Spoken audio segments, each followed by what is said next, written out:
बांग्लादेश पर हमला मतलब पाकिस्तान पर अटैक। भारत के खिलाफ असीम मुनिर की एक नई साजिश आई है सामने। नमस्कार, आप देख रहे हैं न्यूज़ 18 का डिजिटल प्लेटफॉर्म। मैं हूं आपके साथ श्रुति श्रीवास्तव। पाकिस्तान ने सऊदी अरब के साथ डिफेंस एग्रीमेंट किया था।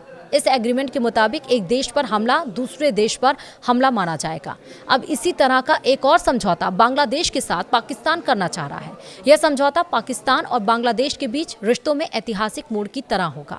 दोनों देश एक म्यूचुअल डिफेंस एग्रीमेंट पर काम कर रहे हैं, जिसे दक्षिण एशिया की सुरक्षा राजनीति में बड़ा घटनाक्रम माना जा रहा है। वरिष्ठ कूटनीतिक और विदेश मंत्रालय के सूत्रों के मुताबिक यह प्रस्ताव दोनों देशों के बीच हाल ही में बहाल हुए कूटनीतिक और सैन्य संबंधों का अगला बड़ा कदम है। पाकिस्तान के विदेश मंत्रालय के एक शीर्ष सूत्र ने CNN न्यूज़ 18 को बताया कि इस प्रस्तावित समझौते के लिए पाकिस्तान और बांग्लादेश ने एक संयुक्त तंत्र यानी कि ज्वाइंट मैकेनिज्म गठित किया है। इसका काम समझौते की शर्तें तय करना और उसका अंतिम मसौदा तैयार करना होगा। सूत्रों के अनुसार बांग्लादेश का सैन्य नेतृत्व पाकिस्तान के साथ एक रणनीतिक और रक्षा सहयोग समझौता करने में विशेष रुचि दिखा रहा है। यह समझौता पाकिस्तान के उन रक्षा समझौतों की तर्ज पर हो सकता है जैसे उसने सऊदी अरब और अन्य मित्र देशों के साथ किए हैं।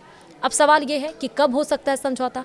बीते कुछ महीनों में पाकिस्तान और बांग्लादेश के बीच सैन्य स्तर पर संपर्कों में तेजी आई है। दोनों देशों की थल सेना, वायुसेना और नौसेना के वरिष्ठ अधिकारियों के बीच कई दौर की बैठकें हो चुकी हैं। इन बैठकों के बाद ट्रेनिंग, कैपेसिटी बिल्डिंग और प्रोफेशनल एक्सचेंज से जुड़े कई अन्य समझौते ज्ञापन यानी कि MOUs भी साइन किए गए हैं। कूटनीतिक सूत्रों का कहना है कि म्यूचुअल डिफेंस एग्रीमेंट पर प्रगति लगातार हो रही है, लेकिन इसका अंतिम ड्राफ्ट बांग्लादेश के आम चुनाव के बाद ही तैयार होने की संभावना है, ताकि अगली सरकार इसे औपचारिक रूप से मंजूरी दे सके। विशेषज्ञों के मुताबिक यह तेजी उस राजनीतिक बदलाव के बाद देखने को मिल रही है जब बांग्लादेश में शेख हसीना के नेतृत्व वाली सरकार सत्ता से बाहर हुई और इसके बाद पाकिस्तान और बांग्लादेश के उन रिश्तों को फिर से मजबूत करना शुरू किया जो बीते कई वर्षों से ठंडे पड़े थे, खासतौर पर रक्षा और सुरक्षा सहयोग के मोर्चे पर।